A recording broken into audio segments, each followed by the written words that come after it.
धन धन सतगुरु तेरा ही आश्रम। सतगुरु की अति प्यारी साध संगत जी, सच का सच इस चैनल में आप सबका स्वागत है। और आज आपको इस चैनल के माध्यम से बताएंगे मन कितनी बड़ी सत्ता है और इसकी पहुंच कहां तक है। तो मन के विषय में जो मालिक ने, सतगुरु ने ख्याल दिए, उस तरह से आप तक पहुंचा रहे हैं और ध्यान से सुनिएगा। ज्ञानी ध्यानी रोमा समनाही, जपी तपी का पटक के मारी, सतगुरुदास का दास कहाई, तब मन राम उपाधि पाई। तो सतगुरु ने जैसे ख्याल दिए वैसे शब्द लिख दिए, क्योंकि करना सब मालिक को है, सतगुरु को है। तो शब्द में आया ज्ञानी ध्यानी। क्योंकि ज्ञानी ध्यानी क्या है आप समझिए।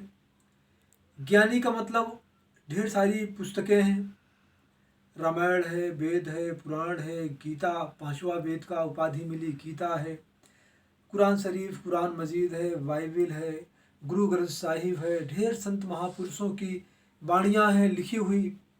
तो कुछ लोग उसको पढ़ पढ़ के ज्ञान अर्जित कर लेते हैं। तो जो इस तरह का ज्ञान अर्जित करके काट छाँट करके बात करते हैं, आपस में चर्चा करते हैं कि मैं इतना बड़ा हूँ, मुझे ये ज्ञान है, ये ज्ञान है। तो ऐसे ज्ञानियों का और ऐसे ही ध्यान करने वालों का, अर्थात ध्यान करने वाले ऐसे लोग जिन्हें पूरा गुरु नहीं मिला, सच्चा मालिक नहीं मिला, तो ऐसे ज्ञानी और ऐसे ध्यानी को ये मन कहता है कि ये मेरे लिए कुछ भी नहीं है, एक रोम के बराबर भी ये नहीं है। हम इन्हें जो है पटक के मारते हैं, रगड़ देते हैं, किसी तरह से नहीं छोड़ते। जपी तपी का पटक के मारी।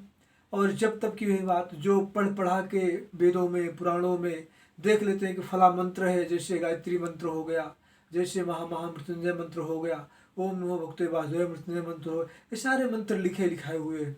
जो इनको पढ़ता है मनमते, बिना गुरु के आज्ञा के, तो ऐसे लोगों को ज्ञानी ध्यानी रोमा समनाही, जपी तपी का पटक के मारी, सतगुरुदास का दास कहाई। जो सतगुरु के शिष्य हैं, मन कहता है जो सतगुरु के शिष्य हैं, हम उनके सेवकों के भी सेवक कहलाते हैं, उनके दास कहलाते हैं। तब मन राम उपाधि पाई।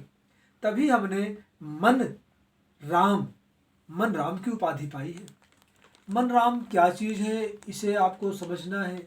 मन राम संतों ने लिख दिया, एक राम दशरथ का बेटा, एक राम घट घट में लेटा, एक राम है जगत पसारा, एक राम इन सबसे न्यारा। जो दूसरा नाम घट घट में लेटा हुआ है, जो दूसरा राम है, ये मन राम है, सारी सृष्टि पे राज्य कर रहा है, इसीलिए इसको राम की उपाधि मिली है। तो सदगुरु ने जैसा ख्याल दिए वैसा आपके हुजूरी में अर्ज कर रहे हैं। अगला शब्द है कर्मकांडी का कछु न जानी, योगी भोगी का नाच नचाई, व्रति विज्ञानी का पटक के मारी, सदगुरु भक्त का प्रेम बखानी। कर्मकांडी जो कर्मकांड कर रहे हैं, जो कि कलयुग में निषेध है ऐसा करना, हमारे वेदों में, रामायणों में लिखा गया है, रामायण में लिखा गया है कि ये बिल्कुल ठीक नहीं है।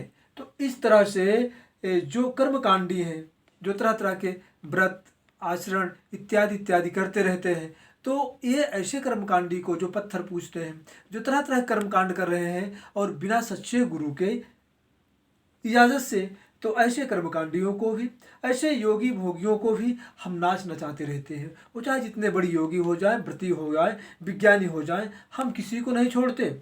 सतगुरु भक्त का प्रेम बखानी। और मन कहता है कि मैं सदगुरु के जो भक्त होते हैं उनके प्रेम की बड़ी महिमा गाता हूँ और बड़ी महिमा सुनता हूँ, और उन्हीं के प्रेम को सुनकर मैं मस्त हो जाता हूँ, और मैं उन जीवों को अर्थात आत्माओं का साथ देता हूँ और उनको अपना लोक पार कर देता हूँ, और वहाँ से सदगुरु मिल जाता है और वो लेके सचखंड अनामी चला जाता है।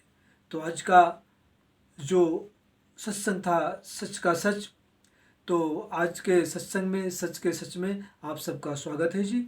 और आप सब लोग मनन कीजिएगा और सदगुरु के वचनों को मनन कीजिएगा, अमल कीजिएगा। मालिक आपको खुशियाँ देगा जी। धन धन सदगुरु तेरा ही